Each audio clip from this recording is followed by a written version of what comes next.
நாடாளுமன்ற தேர்தலில் பன்னீர்செல்வம் அவர்கள் போட்டியிடுவதாக தற்பொழுது செய்திகள் வெளியாகியிருக்கிறது. இதை பற்றி தான் இந்த வீடியோவில் முழுமையாக தெளிவாக நாம் பார்க்க போகிறோம். கிட்டத்தட்ட இரட்டை இலை சின்னத்தை நாங்கள் பெற முடியாவிட்டாலும் இரட்டை இலை சின்னத்தை முடக்கிவிடுவோம், துரோகிகளிடம் அந்த இரட்டை இலை சின்னம் செல்ல முடியாத அளவிற்கு நாங்கள் செய்துவிடுவோம் என்று மனோஜ் பாண்டியன் கூறியிருந்தார். இந்த நிலையில்தான் வைத்திலிங்கம் புகழேந்தி இவர்கள் பாஜக ஆலோசனை கூட்டத்தில் கலந்திருப்பதாகவும் நேரடியாக டிடிவி தினகரன், சசிகலா, OPS இவர்களுக்கு தலா 7 தொகுதிகள் வழங்க உள்ளதாகவும், தேனி தொகுதியில் மீண்டும் பன்னீர்செல்வம் அவர்களின் மகன் OP ரவீந்திரநாத் அவர்கள் போட்டியிடுவதற்கு வாய்ப்புகள் அதிகமாக இருக்கிறது.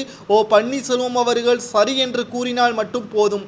இரட்டை இலை சின்னம் இல்லாமல் புதிதாக முதல் முறையாக பன்னீர்செல்வம் அவர்களின் மகன் OP ரவீந்திரநாத் அவர்கள் தாமரை சின்னத்தில் மீண்டும் வெற்றி பெற்ற தொகுதியிலேயே போட்டியிடுவதற்கு அதிக வாய்ப்புகள் இருப்பதாக செய்திகளும் வெளியாகி இருக்கிறது. இந்த நிலையில்தான் மிகப்பெரிய ஒரு மரண அடியாக எடப்பாடி பழனிசாமி அவர்களுக்கு விழுந்திருக்கிறது என்றே நாம் கூறலாம். கிட்டத்தட்ட அதிமுகவில் பன்னீர்செல்வம் அவர்கள் ரவீந்திரநாத் அவர்கள் மட்டும்தான் ஒரே எம்பியாக அதிமுகவில் இருந்தார். ஆனால் அதுவே அதிமுகவில் இருந்து முழுமையாக நீக்கிவிட்டதன் காரணமாக அவரும் அதிமுகவின் எம்பியாக கருத்தில் கொள்ள முடியாது என்றும் அறிவித்தது. இந்த நிலையில்தான் மீண்டும் எடப்பாடி பழனிசாமி அவர்களுக்கு எதிராக நேரடியாக பன்னீர்செல்வம் அவர்கள் பாஜகவுடன் இணைந்து தாமரை சின்னத்தில் போட்டியிடுவதாக அதிகாரப்பூர்வமான அறிவிப்புகளையும் வெளியிடுவதற்கு ஆலோசனை கூட்டத்தில் நடைபெறவுள்ள நாடாளுமன்ற தேர்தலில் இன்று பாஜக தலைமை அலுவலகத்திற்கு சென்றிருக்கிறார் புகழேந்தி, வைத்திலிங்கம், மனோஜ் பாண்டியன் இவர்களும் தற்பொழுது சென்றிருப்பதும் குறிப்பிடத்தக்கது. மிகப்பெரிய ஒரு எதிர்பார்ப்பாக இருந்த நாடாளுமன்ற தேர்தல் மிகப்பெரிய கட்சிகளுடன் கூட்டணி வைப்போம் என்று எடப்பாடி பழனிசாமி அவர்கள் சமீபத்தில் கூறியிருந்ததும் குறிப்பிடத்தக்கது. ஆனால் அனைத்திற்கும் முற்றுப்புள்ளி வைக்கும் விதமாக எடப்பாடி பழனிசாமி அவரது தலைமையே சரியிருக்காது, ஈரோடு கிழக்கு தொகுதியாக இருக்கட்டும், உள்ளாட்சி தேர்தலாக இருக்கட்டும், அனைத்திலும் தோல்வி, நாங்கள் இரட்டை இலை சின்னத்தை விட தலைமைக்குத்தான் அதிக முக்கியத்துவம் கொடுப்போம் என்பதற்கேற்ப எடப்பாடி பழனிசாமி ஒரு ஆளே கிடையாது என்பதற்கேற்ப பாட்டாளி மக்கள் கட்சி ராமதாஸாக இருக்கட்டும், அன்புமணி ராமதாஸாக இருக்கட்டும் பாஜகவில் இணைந்ததும் குறிப்பிடத்தக்கது. இந்த நிலையில்தான் கடைசி நேரம் வரை இரட்டை இலை சின்னத்துக்காக நாங்கள் போராடுவோம், வழக்கும் தொடர்ந்திருக்கிறோம்.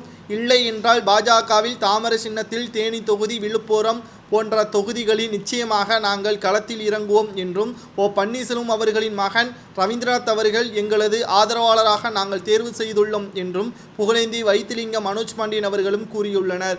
இந்த நிலையில்தான் மற்ற இருக்கக்கூடிய 7 தொகுதிகளில் ஒரு தொகுதியில் OPS அவர்களின் மகன், மீதம் இருக்கக்கூடிய 6 தொகுதியில் சசிகலா, டிடிவி தினகரனின் ஆதரவாளர்களும் எடப்பாடி பழனிசாமி அவர்களுக்கு எதிராக பன்னீர்செல்வத்தின் 2 ஆதரவாளர்களும் போட்டியிடுவதாக தகவல்கள் வெளியாகி இருக்கிறது.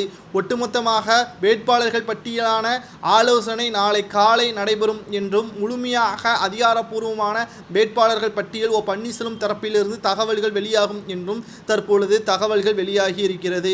இந்த நிலையில்தான் எடப்பாடி பழனிசாமி அவர்கள் நினைத்த ஒட்டுமொத்த கற்பனை கோட்டையும் அழிந்துவிட்டது, சுக்குநூறாக உடைந்துவிட்டது என்றே நாம் கூறலாம். ஏனென்றால் அவர் நினைத்தபடி எதுவுமே கைகூடவில்லை. தலைமைக்கு வந்தால் மொத்த அதிமுகவின் அனைத்தையும் பெற்றுவிடலாம் என்று நினைத்தார். ஆனால் எதிர்ப்புகளை மட்டும்தான் தற்பொழுது வரை பெற்றிருக்கிறார்.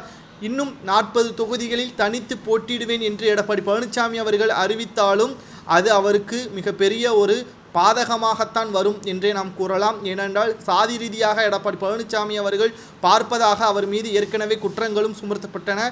இந்த நிலையில் வேட்பாளர்கள் பட்டியல் வெளியிடும் பொழுது முழுமையாக தெரிய வரும் யாருக்கு சாதகமாக திட்டம் போட்டியிருக்கிறார் என்று.